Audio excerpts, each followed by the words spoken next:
Góðan dag og velkomin í Gunn Brassars. Ég loksins búin með peysuna úr silkigarninu frá systraböndu og ef þið hefur horft á fyrri þætti þá þetta svolítið vandræðapeysa.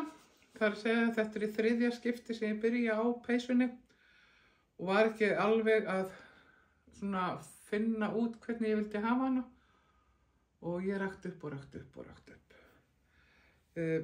Ætlaði svo að hekla, hafa sem sagt alla peysuna svona, en ég hætti við það. Ég var ekki búin að rekja þetta upp, þetta var sem sagt bara svona flatt stykki, þannig ég ákvað að nota hana sem ermi. Þannig að önnur ermin hekluð og hin prjónuð. Og þetta bara upp úr mér. Gerði bara prjónafestupröfu, fann út hvað ég vildi hafa hana víða og svo var bara prjónað. Öskoti ánægð með hana. Ég hafði sem sagt, ég keypti þetta garn upphaflega til þess að gera mér peysur til þess að fara með til útlanda. Ég var nýbúin að klára hana, hún var þvoðana og hún var svona hálfrök þegar ég fór svo til Ítalíu núna í október. Þannig ég tók ekki peysuna með mér. En ég á einhvern tímann eftir að fara aftur í hita þannig að ég prófa hana þar. Í einhverju framtíðarferð.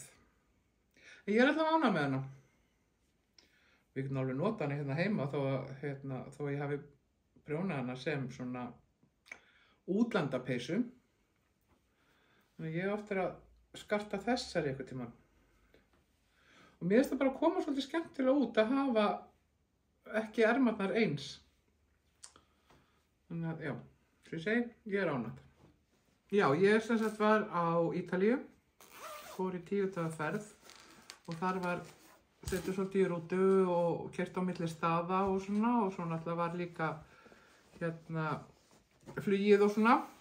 Þannig að ég þarf alltaf að hafa eitthvað að gera og á svona ferðalögum finnst mér voðalega gott að hafa svona hekluverkefni.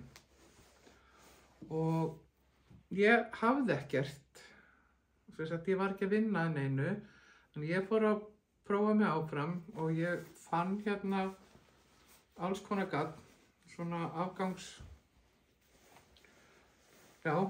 eitthvað sem ég hef keypt og fengið gefins og svona.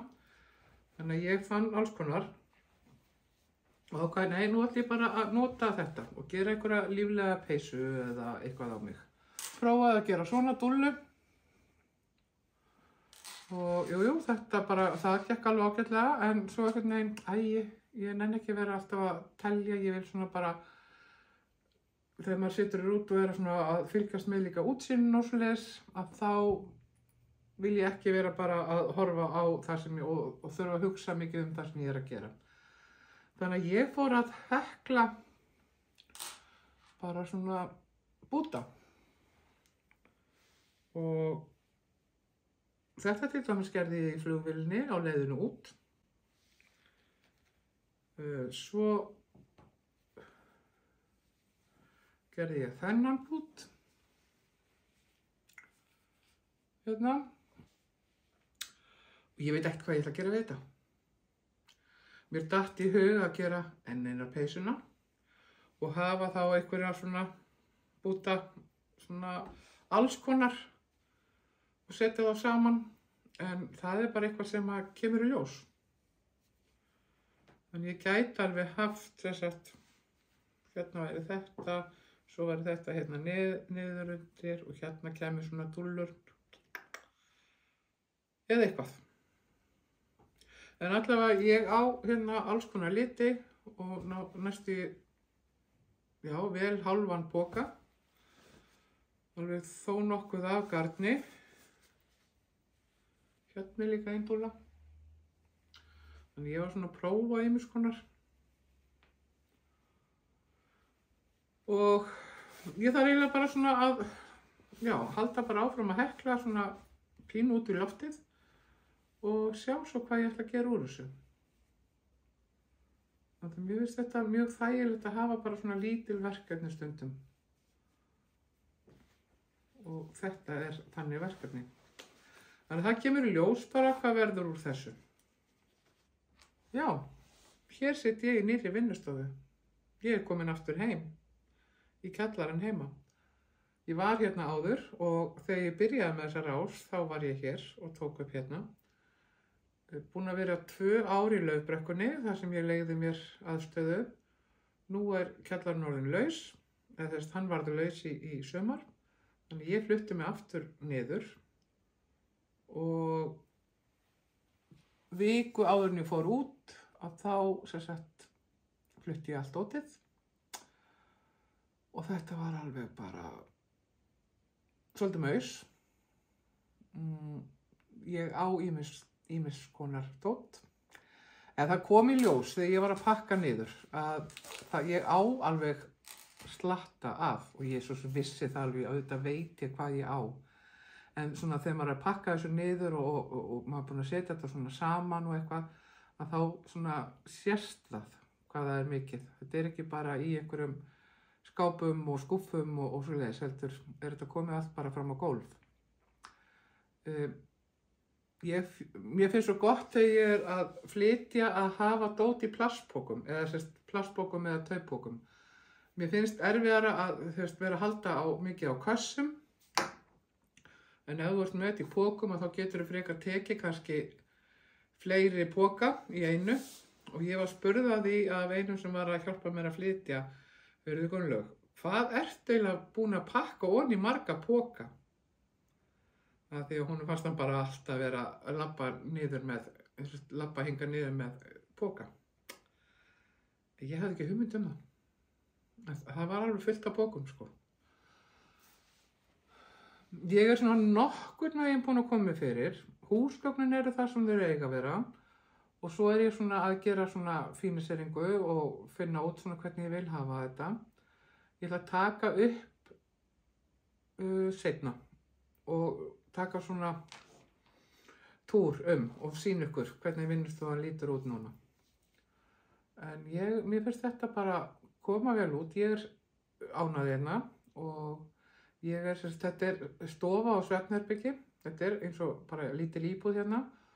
Og svefnherbergið, ég hef ekki haft það áður undir mig, en nú er ekkert þarna inni nema ég er með saumavélarnar og eitthvað svona dót.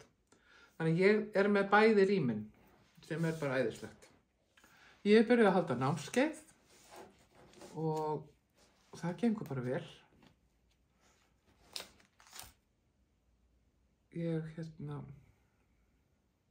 Það tók svolítið orku frá mér að vera að byrja aftur að kenna niður í skóla, þannig að ég var kannski, var ekki alveg nógu virk á samfélagsmiðlum og þetta að svona auglýsa mig og svoleiðis. Og það er líka eitthvað sem að mér finnst eiginlega bara svolítið erfitt að vera virk á samfélagsmiðlum. Og það er svo skrítið með það að ég er á Instagram og set í story eða sem sagt, og þá er ég bara með myndir og set texta. Ég hef ekki komið mér í það að taka upp vídeo þar sem ég er að tala við þá sem eru að horfa. En ég er búin að taka upp YouTube-vídeó, hvað er þetta, 3 eða 4 ár. En það að vera með símann og tala, mér finnst það bara eitthvað svo erfitt. En ég þarf að hætta þessari vitleysu og bara gera þetta. En já, námskeið, ég sitt og er að bíða, það er svona hálftími þangað til að námskeiðið byrjar í frjálsum útsem og ég er komin með, svona undirbúa það. Til að mynda er ég með blöð með myndum af saumsporum, eða svona kennslublöð, hvernig sporin eru saumuð og af því að þetta er fyrsti tíminn í því að læra spor.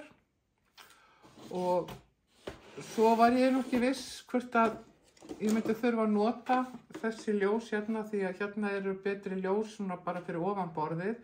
En jú, þegar maður er að vinna útsaum að þá er betra að hafa ljós alveg bara beint fyrir fram að sig og sem að lýsir alveg á. Þannig að þessi ljós sem ég keypti þegar ég var í Laufinu að þau nýtast hérna líka. Ég var nefnilega að spá í þegar ég flutti hvort að ég kannski þyrfti bara ekki að nota þau. En þetta er betra. Og þá kemur betri birta á verkefni sem ég hef verið að vinna. Já, þannig að þetta er bara spennandi. Og mér finnst þetta svo skemmtilegt þegar ég er að, með frásum, eða þegar ég er að kenna hérna á námskeiðum. Þetta er svona eitt af því skemmtilegasta sem ég geri. Svo datt mér í hug og ég er svona að láta verða af því að hafa opna vinnustofu hérna einhvern tímann núna bara í byrjun nóvember. Þannig að þið getið, hægt að koma og kíkja á mig og sjá svona líka hvaða námskeið ég er með í boði, þá er ég með sýnishorn og svoleiðis og svo ætla ég að vera með svona, nokkurs konar útsölu. Af því að ég er með ýmislegt sem að ég hef unnið að og selt og ég á eitthvað af þeim verkefnum og ég var að nú langar mér bara að fara að vinna annars konar verkefni. Ég er með hugmyndir að svona nýju sem að mér langar að fara að prófa og þá var ég að spá í að setja hitt bara á útsölu og athuga hvort það sé ekki einhver sem að getur nýtt sér það. Ég hafði svona opna vinnustofu þegar ég var í Laufbrekkunni og það var rosalega gaman. Fullt af fólki sem kom og fékk sér kaffisopa og smóköku og spjall og svona og var að skoða svona hvað það væri sem ég væri að brasa og hvað ég hefði til sölu og hvað ég væri að bjóða upp á í námskeiðum og svona. Þannig að þetta var gaman og ég er svona að endurtaka það bara núna í byrjun nóvember en ég kem til með að auglýsa það vel. Ef þú ert ekki að fylgja mér á einhverjum samfélagsmiðlum að þá er ég virkust á Instagram og Gunnlaug Hannesdóttir. Ég set eiginlega alltaf þar svona nýjustu fréttirnar og svo reyni ég að muna eftir. Já, svo er ég með fréttabréf líka, þannig að ég hef verið að safna að mér netföngum, svona þeir sem vilja fylgjast með hvað er á döfunni hjá mér og ég segi ekki reglulega, en ég sendi út fréttabréf svona þegar eitthvað er að frétta og ég ætla að vera svona duglegri við það hér eftir. Ég er svona að komast í gírinn og finna út hvernig ég vil hafa hlutina og svona það er svona að mörgu að hyggja og þegar maður er bara einn í þessu, eða ég er bara ein að sjá allt saman, að þá stundum vil eitthvað gleymast eða eitthvað þarf að bíða og svona. Já, það er svona að mörgu að hyggja. En ég ætla að segja þetta gott í dag. Ég ætla fara að klippa niður efni svo að þær hafi nú einhverja búta til að sauma út í, æfa sig í sporunum og við sjáumst bara seinna. Takk fyrir að horfa.